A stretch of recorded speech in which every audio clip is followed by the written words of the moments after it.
मी फार बेकार आहे. तेच महाराज सांगू लागले, रामदास महाराज सांगू लागले. महाराज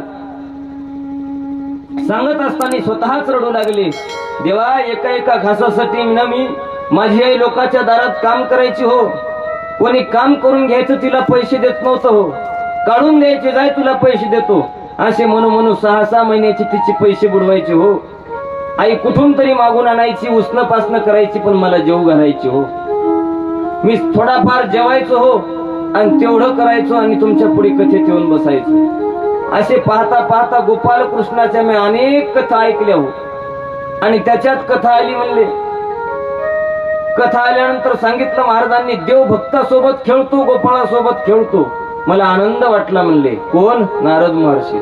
मला आनंद वाटला की माझ्या सोबत देव खेळणार आहे, म्हणजे लेकरांसोबत देव खेळतो. त्याला वाटलं कथेत, नारदाला वाटलं, म्हणजेच की त्या काळातल्या रामदासाला वाटलं माझ्या सोबत देव खेळणार आहे. मला आनंद वाटला. पाहता पाहता देव निजधामाची कथा झाली आणि महाराज निघाले.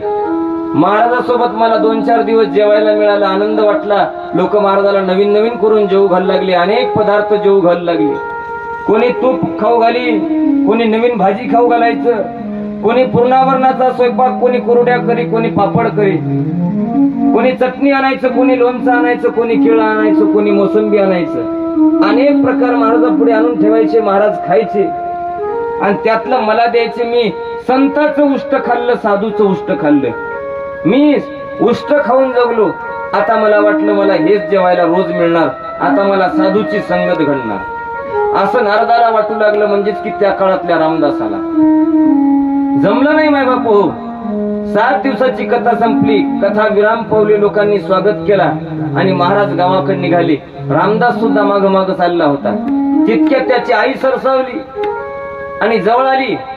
त्यावेळेला तिला लोक दासी म्हणत नव्हते. त्यावेळेला नाव बदलल्यामुळं रामदासची आई म्हणू लागली. साधूच्या संगतीमुळे आमचं नाव सुद्धा बदललं.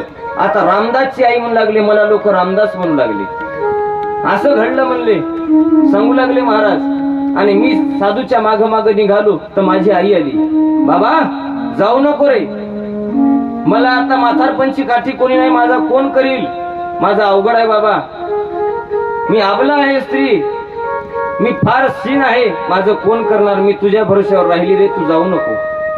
साधूनी विचारलं ही कोण रे? म्हणे माझी आई. आई तुला कोणी आहे का? साधू विचारतात. म्हणे मला याच्याशिवाय जगात दुसरं कोण नाही, तुम्ही याला नेऊ नका. म्हणले काही हरकत नाही, नेत नाही.